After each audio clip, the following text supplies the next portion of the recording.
No, where do you find the energy, man? Yeah, you know, right. It's Here. yeah. Few of those will do it. Mm-hmm. It'll definitely do it. No, it's been tough, but I mean, I've been surviving. You know, I've got my teaching thing that I do online. Yes. So that's been all right. How's that going? Because I know you're more hands-on type of artist, and you get that energy when you're together in a room. It's different being over the monitor. It very much is. Yeah, like trying to teach music remotely. Yes. It's freaking weird, man. Yeah. It's just weird. Yeah. Like, you know, I've been doing it now since March. Like I was in on the ground floor. Right. And kind of launched, I think, after about a week. Right. And yeah, it's still weird. Like I'm still getting used to it. I'm not quite okay with it yet. Right. You know, I'm still figuring out the kinks here and there, but but I mean, some of my students have really excelled, Right. which is great. And then I've been. Do you find that it's you're having to change the way you do? Oh yeah. And how you do? Yeah. Because I mean, oftentimes I'll go in and I work with where the student's at. Right. And like I'll have things planned or what I think they should be heading into. Okay. Right. But with music, it's a hobby for a lot of people. Right. It's not necessarily that like burning passion that makes you get up in the morning. Right. So oftentimes if they haven't like practiced as much as I feel they should and that sort of thing, I'll redirect. Right. And I'll be making notes as we're going through the lesson. And I'll be like handing them sheets and that sort of thing. Okay. So I don't have that. I can't react the same way. Right. But do you teach more than one at one time, or is it usually just more one-on-one? one-on-one? Yeah, one-on-one. I like doing one-on-one. I've done group lessons, and I really like I used to have like a rock band program. Right. Thing that I love, and I'd love to get in a room and do it again. Yeah. Because it's great to watch these like teenage kids just like learn how to be a band, basically, right? But yeah, like the teaching thing's been good, and like doing a lot of co-writing with a couple of artists that I work with. Okay. And loving that. Loving that. Right. Like we're actually like able to get in a room again. Yeah. And be loud and turn the amps up and, just cut loose. Yeah. We're in an industrial area, so nobody gets too upset about it, which is great. And I'm just like, oh yeah, that's what it's like to play loud again. That's kind of cool. Yeah, no doubt. So I've been doing that and gearing up to record another EP. And actually my daughter just kind of came at me. Now, EP? How many do you actually have out that you've got on that? Release. That released, yeah. I've got one single that I did for the Children's Hospital for a benefit that's out. I know it was pulled off Spotify for a little bit, right? But I think the guy that organized the benefit and actually wrote the song, I think he put it back up, right? But so I've got that. I've got a full-length album with an artist named Justin Wilkie. Okay. What's the title of that album? Chasing Rabbits. Chasing Rabbits. Yeah. Okay. But that one we put years into. Right. And like that one was a labor of love, and we went in, cut drums for 12 tunes, ended up with 10 on the record, and I still can go back and listen to it. I have a hard time listening to stuff that I record, right? Yeah. And I can still go back on that one and go, you know what? Yeah. Where can I find it? Spotify, Google Play, any like streaming platform. Cool. Or I don't know. He does have a website, I think, to order physical copies and that sort of thing, but I don't know who orders physical copies anymore. Right. So I still like my vinyl, man. Yeah, right. I do too. But like, recorded music is a loss leader now, man. Right. It's like it's to get people in the door. Yeah. That's my philosophy anyway. Right. And then D. Skapic is still working on releasing an album as well that I kind of played all the bass and guitar on, and did a lot of the harmony vocals and that sort of thing too. So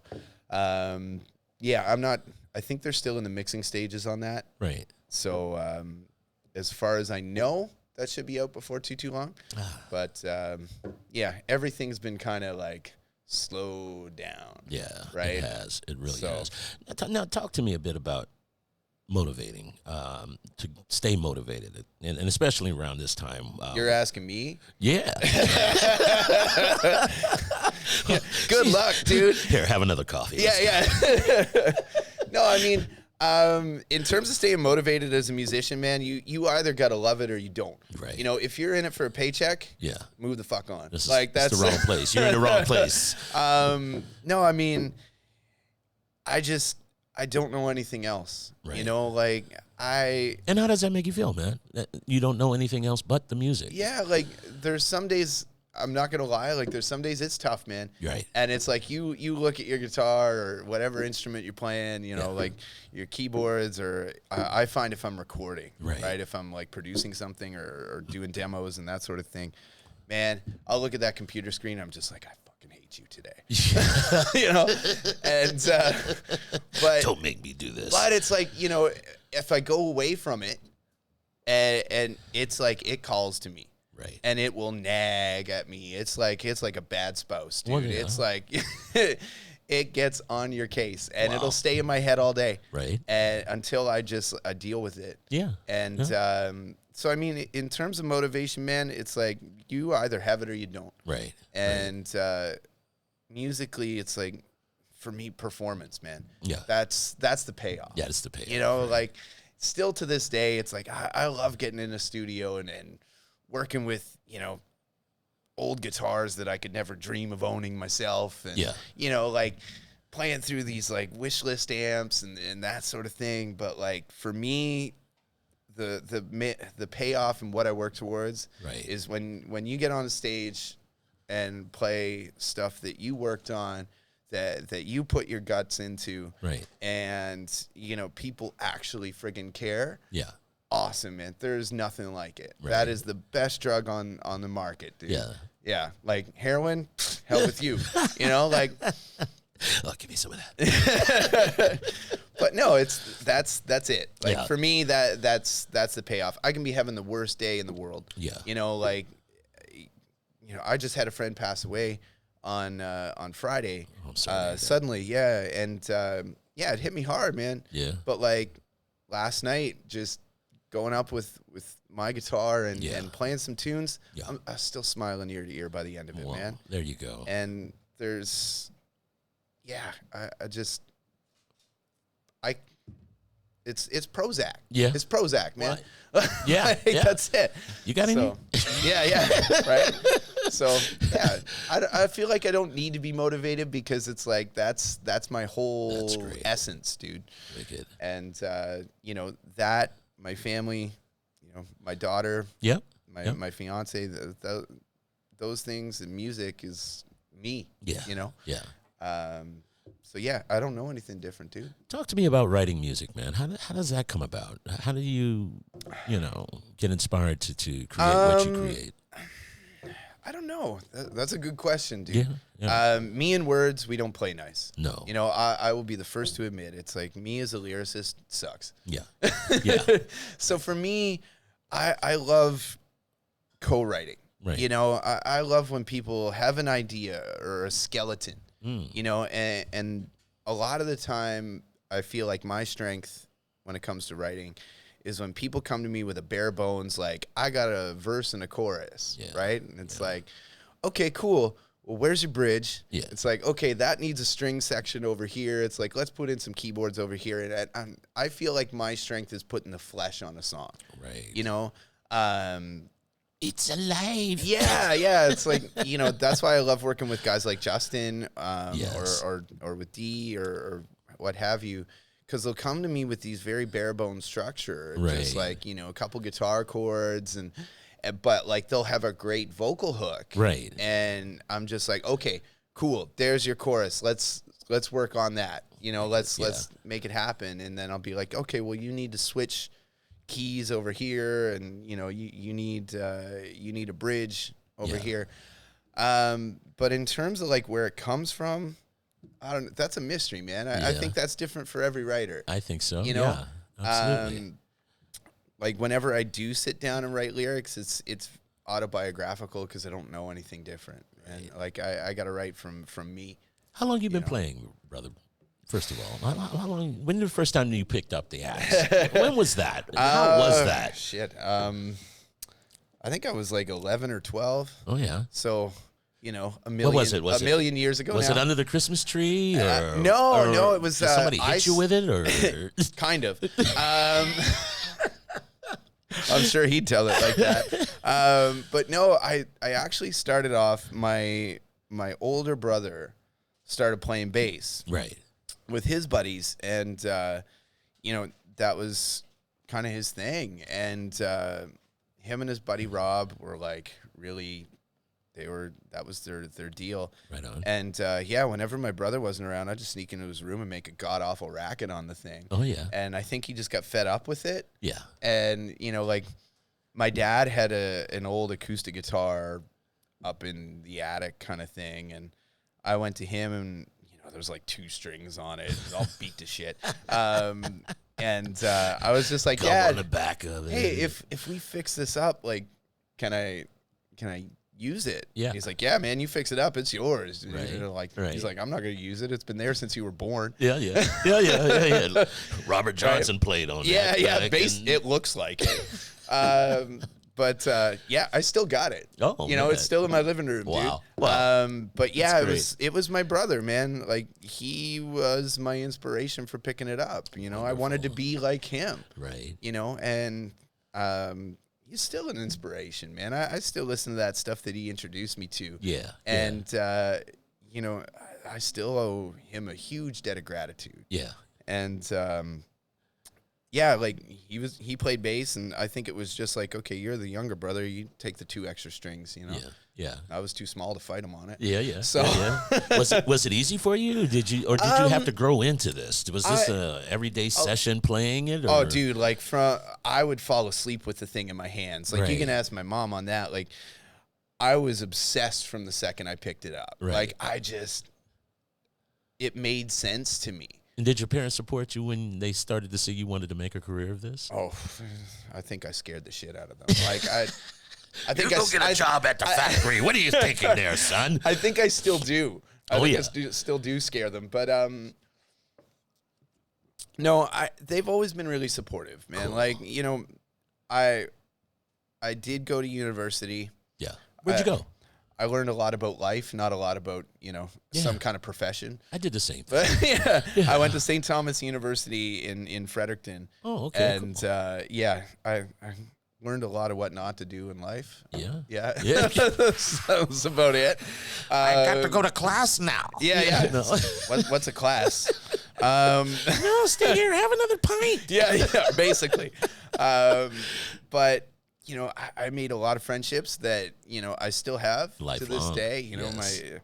My buddy Rob Bridson, God love him. It's like he's still, every Friday I get a message from him on Messenger being like, hey, man, listen to this stuff that we used to listen to in the dorm room. And it's like, it still plays the same. I'm like, cool, Rob. Isn't it like 4 a.m. out there? I'm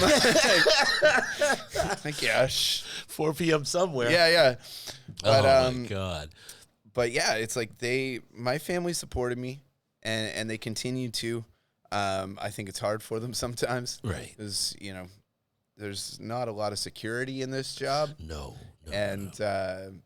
But no, they've always been there for me, and they've always been in my corner, man. From the time I joined my first band, right, when I was 14, and.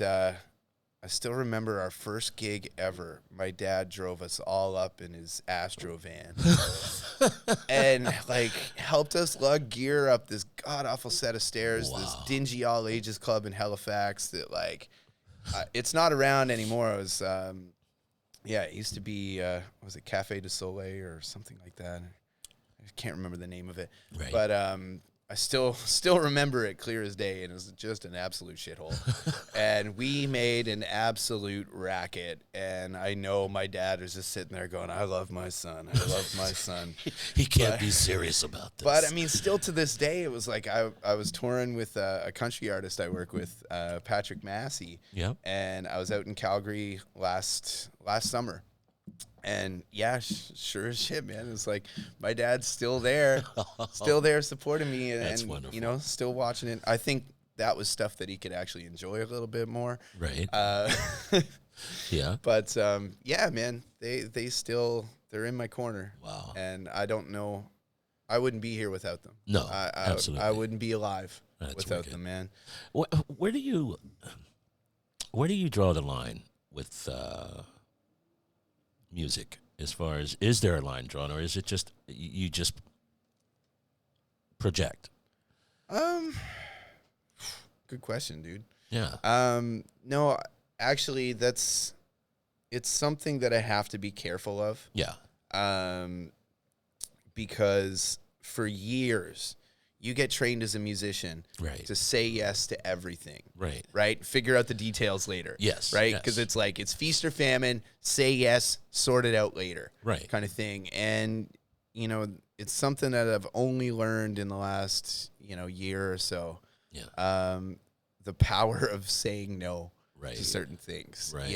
And I've definitely taken on too much at various points, and my performance suffers as a result, and I feel bad for it. And, to anybody that may listen to this that I've worked with that I might have not been 100% there on, Yeah. I'm sorry. It's the classic, like I said, say yes and sort it out later, man. That's it. But no, now I'm starting to I only take on what I want to take on. Right. And I've gotten a lot better at that. This shutdown definitely helps because there's not a lot of stuff going on. No. So, Are you enjoying yourself now though? More so than you have in the past? it's been tough, dude. Yeah. Being in isolation. Yeah, I was just talking to the guys about that off camera here earlier. It's like, yeah, I feel like Bubble Boy. I'm trying to love myself a little more, I'm trying to, to soothe myself more, and but I'm a loving guy. I like to share. I go out there. That's part of my social life is about, touching, man. being touched, being motivated. I feel like you and me are very similar that way. Yeah, Yeah, we're social people, right? Right. I always say I'm like an extroverted introvert. Right. I like my alone time, but dude, it's like if I sit around too much, get too in my head, Oh yeah, I'm a piece of crap. I am. I'm terrible. I fall apart. I'm gonna kick the shit out of myself. Is what I'm gonna do. That's just it, man. I'm about halfway of going crazy right now. Yeah. I'm so excited to be out here in the street. It's kind of like, my whole mind is like the Wizard of Oz right now. I'm just like, he's out of the woods, he's out of, and I'm doing this whole thing on the street now, and it's wonderful because, actually the isolation, pretty much pinpointed the things that, I had to deal with that I wasn't really dealing with. Yeah. And that was hell, know? I mean, I would say in the last couple weeks, especially, I kind of just bottomed out. Right. And just got really dark, and I'll be totally candid about it, man. I wasn't dealing with things. No. I was trying to busy myself. But there's only so much busy work you can do in a one-bedroom apartment when you're forced to be there all the time. You're working in the same place. Yeah. And, yeah, man, it's just I wasn't dealing with things, and I just crashed and burned. Yeah. I got really, really down on everything. Wow. And I get it. So in the last couple weeks, I've been working a lot on just okay, you know what? You got the gift of time. Right. And, make it or break it, man. Right.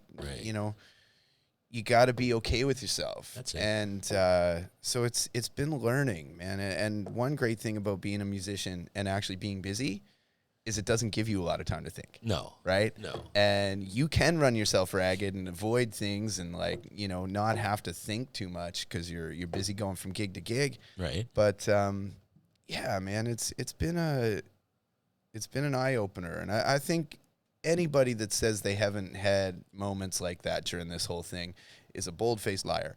Right. I think everybody's hit that point at least a couple times in all this. Right. And, it's rough, man. Yeah, it has been that. If you're just joining us, we're here with Lee Nichols, guitarist, music extraordinaire, Vancouver's best, one of the finest cats. Come on, flattery will get you everywhere, man. Well, Come on now. Here you go. Here's the payola. Yeah. It's funny. This town breathes and bleeds off of the entertainment and the vibe that is set here. How do you feel Vancouver's vibe has been over the last 20 years or so? Ooh, well, I've only been here for about 14. 14 of those. Yeah. Okay. So, but you got a good grasp of what's happening. yeah, I mean, when I came here, I feel like it was a bit of the tail end of kind of the last real movement, Right. in terms of like original music in Vancouver. Right. Like when I moved here, the Buffalo Club was still around. Oh, yeah. Richards on Richards was still here. Yeah, I'm dancing now. Yeah. The Bourbon was doing live music all the time. Yeah. And, I felt like there was still a community, you know? Like I kind of jumped right in when I moved here. I joined a band called Tourist. Okay. Right off the bat, they kind of had me in right away. Right. And, half the band moved in with me within a couple of months, like the Partridge Family. It's like, oh, Jesus, it was such a stereotype. But, broke ass musician, married at the time. I'm like, I think the guys are going to be staying here for a little bit. That didn't go over well. I need to rent, guys. Yeah. It's like, she's Where are going you? to kill me. What do you mean you're leaving? Yeah. But, and through that, it was like we were performing lots, Right. and that sort of thing, and got to know a lot of people, and man, there was a real scene there. I would say until about 2010, 2011, Right. and then I started I felt like everything started closing down, and there was less and less venues, and people just did not give a shit about original music anymore. Cover band stuff, that's about when I started really kind of getting into that scene. Right. And that pays my bills, man. But in terms of original music, it's tough for artists here, man. No, it really is competitive. There's the venues are smaller and smaller, it seems. Yeah. There's less and less of them.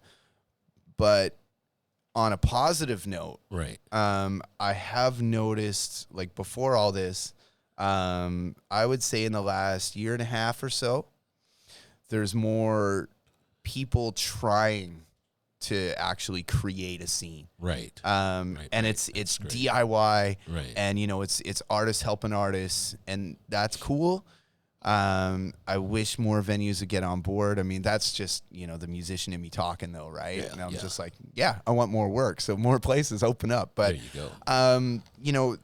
There's agencies too, like, Live Agency and Kevin Shalley, he's been awesome. Right. And like, he's one of those guys that he loves live music, and he tries so hard and works with so many rooms in the city to like open things up, Right. And like the Railway Club is still going strong. Love the Railway Club. Yeah, right. Great And Great bands. I was worried about that when that place closed down, and when it reopened, I was like, oh great, another fucking gastropub, right? That's what Vancouver needs. Yeah, really. But yeah, man, it's like that's still that place that live music every night, right? Yeah. And so I just think if a few more places were a bit more open to that model, Right. I think they'd be surprised by what they get. That's it. That's it. Vancouver, are you listening? Yeah, right? It's like, wake up. It's like I heard, the whole no fun city thing. Oh, yeah. The whole time when I I was here. That was terrible. Yeah, like when I first They moved here. decreed it no fun. Like, Yeah. they made an announcement. We're going to cut back on all things fun in Vancouver. Yeah. And I was just, what? Yeah, but I feel like I feel like that's starting to turn Yes, a little bit. it is. And I feel like, if anything positive can be found in this whole shutdown and this Right. whole pandemic, people appreciate artists again. Yeah. Yeah, because yeah. it's like, you know what? Try and get through this damn shutdown without music. Oh, It can't be done. It's or like, music's been on my radio in my house for the last yeah, man. umpteen years, and first thing in the morning I do is I hit the radio station and I just turn it on. That's Just it. Let That's it it. roll. And, like content creators, well, don't get me started on Instagram influencers, but, movie producers Yeah. and, like visual artists and that sort of thing, like comedians, actors, that sort of deal. It's like, you know what? Nobody would get through this without that stuff right now. It's like every Karen would be losing their minds if they didn't have their Netflix, dude. Oh, I know. We've become such a dependent society on things, objects, and, So instant gratification. yeah, so I would say, this at least has been good to draw attention to, hey, maybe like help your local artist out a little bit. You know what I mean? There you go. So you reading anything? You got a book at home? You doing? Which one? Who you doing now? I do a lot of journaling. Yeah, Yeah. Some Little self-help articles. Yeah, I try and get a couple of those in a week. There you go. There you go. But no, I mean, I was reading actually.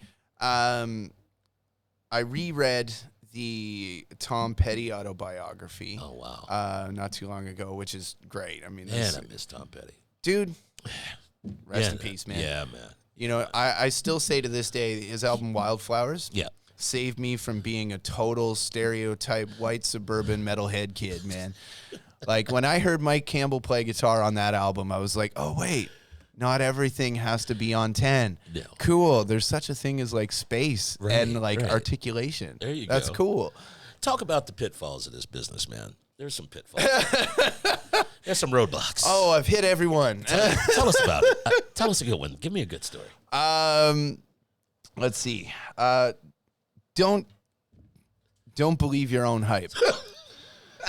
I've made that mistake before. Do drugs. Yeah, that too. Like avoid that shit. And it's everywhere. Yeah, you got any? Yeah. It's the people you least expect, dude. Yeah. That's for sure. And it's like you think you see these people that like, oh man, they got it all together. That there's like everything's happening, and then after the gig, that's a different story. Going down? Yeah, right. But yeah, it's like you got to keep your wits about you, dude. You do. And I've succeeded and I've failed in that territory, and the one thing I will say is I do feel stronger for it. That's great. There's very few things that I regret. Right. Some things. The money. That. But The money gone. no, like just joking. I'm obviously there's some in there. It's tough on families. Right.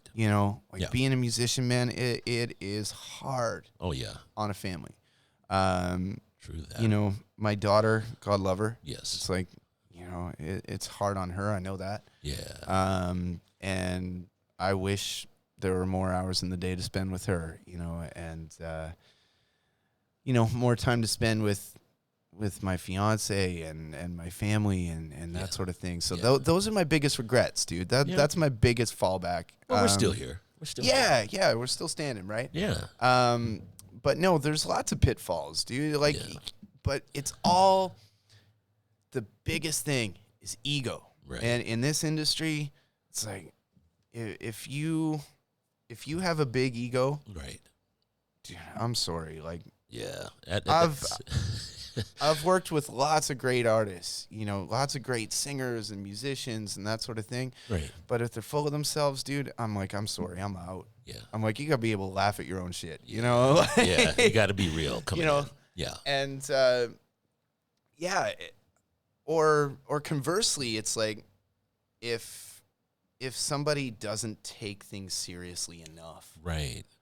That drives me absolutely bonkers, man. It's like when I'm working on something, I'm working on something. That's great. And you know, if you don't have that same drive, it's like I got no time for you. Right. You know, if you're dragging your feet or like, you know, flaking out all the time, and Vancouver's full of those, man. I'm serious. I'm like, that drives me fucking bonkers, dude. Like, you know, you're like, okay, so I scheduled a rehearsal, we're good, and I know I've been guilty of it myself. I'm not gonna say that I'm a saint in such matters, but it's like, man, so many times I've worked with like quote unquote producers or songwriters and that sort of thing. Yeah. And it's like, you know, I get up in the morning, you know, to go and work on something. They're like, oh, we got to reschedule. And I'm like, okay, well, you're a piece of shit. Yeah. So, so it's like, you know, show up, keep yourself in check. You know, that's the big thing. And know your shit. Yeah. Like, absolutely. oh, man. Absolutely. I'm like, the trust fund musician, yes. you know, who's like, you know, yeah, I want to be a singer. And it's like, okay, cool. What key is this song in? I'm like, I don't know. Okay, well then cool. You don't know your own music. All right. You know, at least be curious, man. Like try and learn, you know? Yeah. Try and learn to speak the language a little bit, you know? Are you enjoying yourself right now? Yeah, man. Are you in a good place right now? I mean, today? Like today. Yeah. This moment. Dude. Right. Yeah. Yeah. Sitting on top Now, of the world. There you go. I'm hanging with Eric. Hey, I'm hanging with you. Talking shop. Absolutely. You know, Absolutely. There's Being very real. few things better, man. That's great. I really appreciate it. Can we do this on the beach, though? That'd be better. We can do this on the roof. We can do it anywhere we want to. We can do it like, on the, if I had some sun happening right now, that's the only thing that makes it better. You are the sun. You know, you brought it in here, man. I really love having you with us. And, yeah, man, this is the other parts, I guess. Let people know where you are right now so that we can find you. Where can we find you right now? I mean, I've been taking a bit of a social media break. Yeah. Because I'm sick of these pandemic bastards. Like, you know, it's like. Damn you in hell. You know, the classic, like, you know, scientist spends like decades dedicating their life to research and that sort of thing. And then you've got like, you know, Bubba Gump over here that's like, well, I don't believe that. Come on, give me a box of chocolates. This is a conspiracy, George Soros. What you mean you have no chocolates? So I try and like avoid that, but you can find me like, you know, I still try and be a little bit active on like Instagram and stuff. Just look up Lee Nichols Guitar. I'm at the Morrissey every Sunday, man. The Morrissey. What's the address of that I host the Spotlight Morrissey Sundays there. Yes. Yeah. And it's great, man. Like we had over a dozen performers last night. Yeah. It's awesome. Anybody stand out to you? It's always a good vibe. Yeah, man. I mean, there's always standouts. Like the Justin Patrick band. Right. He was there last night, and they're there like consistently week after week. Yes, But last night it was like they kicked it in overdrive, man, and they're like, I was there for it. You know, I was digging it. I was in recovery last night. Fair enough. It's been a long Canada Day weekend. Or there was another girl there, Eliana. I forget her last name. I'm still quasi awake, and if you're listening, I apologize. But she was fantastic. Great singer-songwriter, great vibe. Right. Really, really cool. So, yeah, there were lots, man. Yeah. Like, it was awesome. It was awesome. It's always a good time there, man. Oh, it is, and, man. And Robbie behind the bar there. Yeah. Oh, yeah. Yeah, so I'm still doing that. I usually perform at the Blarney Stone every Saturday. Oh, that's right. With the house band. We've been running there for like 8 years, I think. Yeah. You know, I took a little detour over to Toronto for about a year and a half in that, but I burned my ashes there at the Blarney years ago.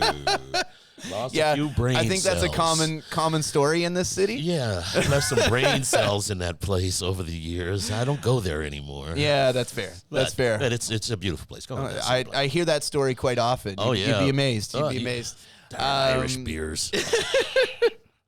But no, and that's always such a fun vibe, man. Yeah. Like that band has become the family that I don't have out here. Of course. You know, all my family, it's like, you know, my dad lives in Calgary, my dad, my stepmom, my younger brother. And then most of my family lives out in Nova Scotia. So, you know, and then my older brother's out in Ottawa. So we're spread out all over the place. I don't have family here.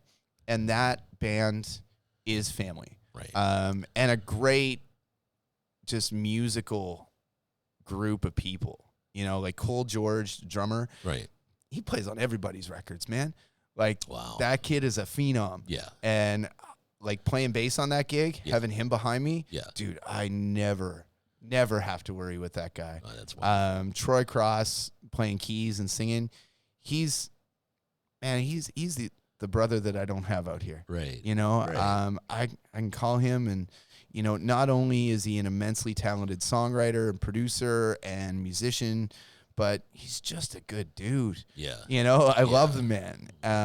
Aaron Trory, big shout out to Aaron Trory in that band, man. Like, if you want to hear what I feel is the definition of West Coast cool, right, check out his records, man. Okay. Like, Aaron Trory, he's on Spotify, he's on all those streaming services. Dude, that guy is, like, just the coolest. Right.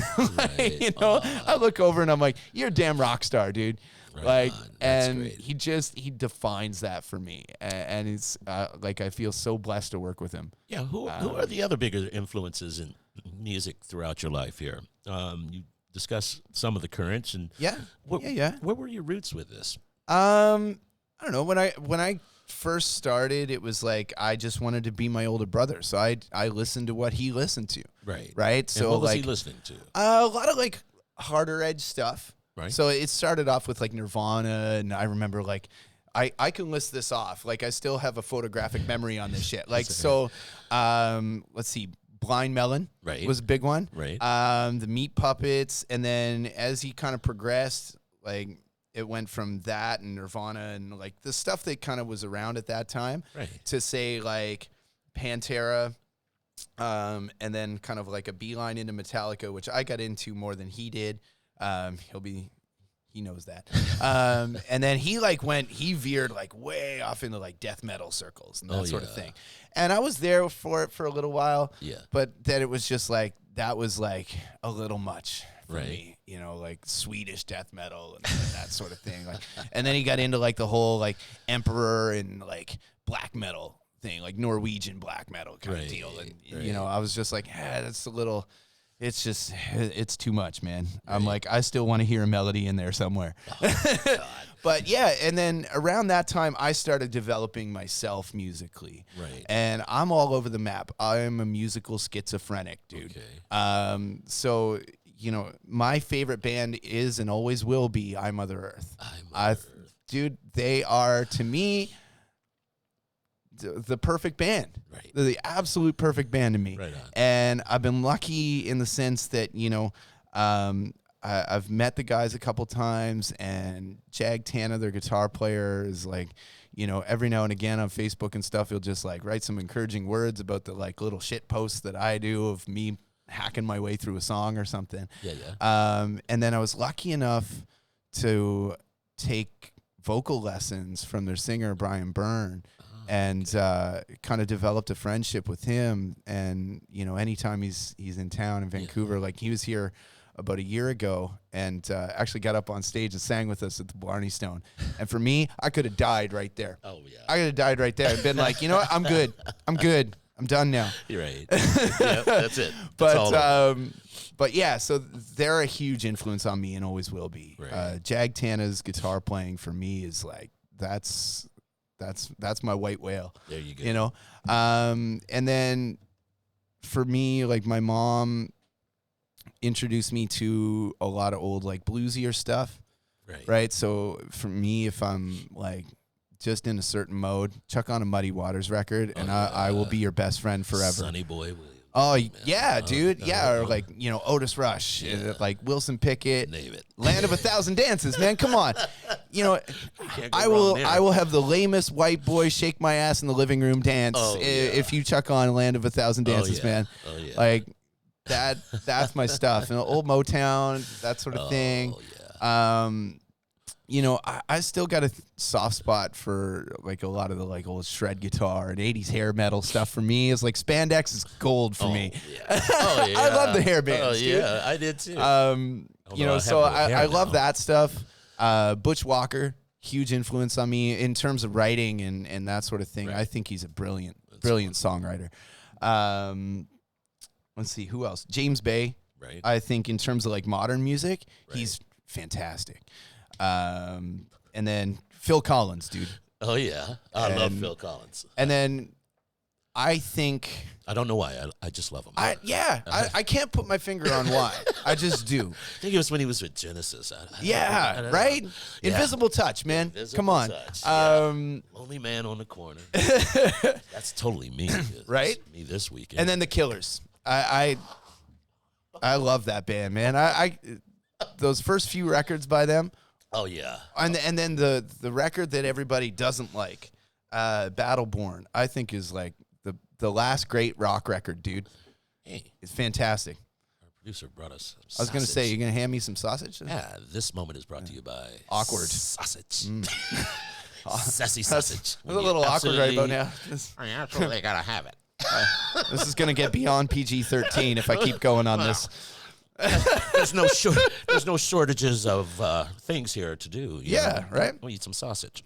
Beautiful. Anyway, beauty. You were saying, but yeah, I'm all over the map, man. Thanks, man. Thanks for the sausage. I like the Beatles, man. I love that. My dad gave me a real appreciation for country music as well. Hey, you and I both love Alan Jackson. No, I love it. I know. You want to tell him about Alan?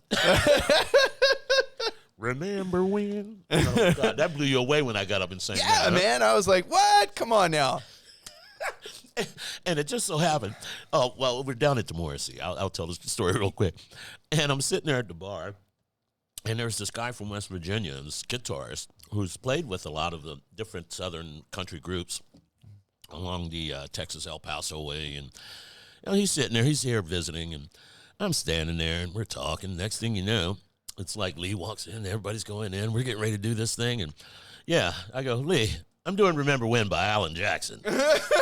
Now, for those who can't see me, I'm just, brother, I've got a certain style and flair, and people know me down here in these parts in Vancouver, and yeah, I got up there and sang Remember When. I happen to love Alan Jackson. My mom is a big influence on my country music bringing up, and anyway, I get up on stage there, and you're looking at me like, are you crazy?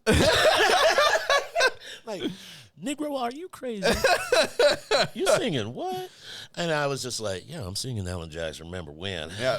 I got up there and I got the twang in my voice right before I got on the mic and started singing this thing, man. I tell you, it's one of the greatest songs I've ever heard. I heard it the other day and just sat on the bed and just cried. Beautiful, man. I was crying, eating chocolates and shit. I was just retarded, man. I'm going to start crying now just thinking about the moment. But yeah, it was a lot of fun, man. It was great. I enjoy being with you, man. I enjoy listening to you play. Yeah, we try and keep it fun, man. Yeah, oh yeah, we try to keep it real. One thing that I always try and do, and I think it was just kind of from growing up when I did music around that time. To me, just felt very honest, So when you go and see me perform, you know where I'm at that day. That's right. For better or for worse, man.